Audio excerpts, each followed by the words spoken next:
A family is demanding answers and change tonight after a deadly CHP shooting. A man was killed on the 10 freeway during a confrontation with officers, and now his widow has filed a $15 million claim against the state. She got emotional today with KCAL 9's Joy Benedict. They took him. They took my love, my person, away from me.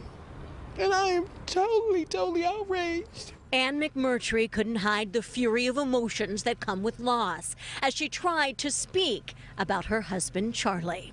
He was in a deep crisis, and they shot him.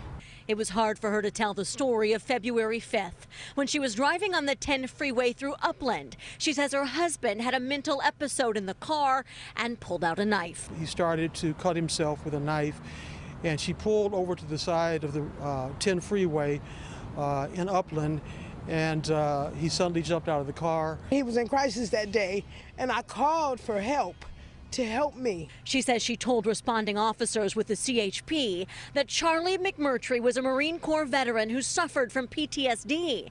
But after being confronted by an officer, he was shot and later died at the hospital. I'm outraged as to how they treat mental health. In a claim filed today, her attorney says the CHP officer had no reasonable grounds to shoot McMurtry, and the state is responsible for the officer's actions that violated policies and training.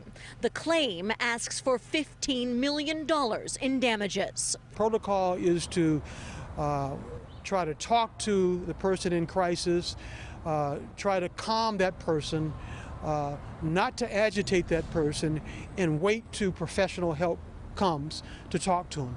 We know that he didn't do that. And although nothing will bring back her husband, this wife turned widow wants to make it clear that something must be done to help the mentally ill when they need it the most.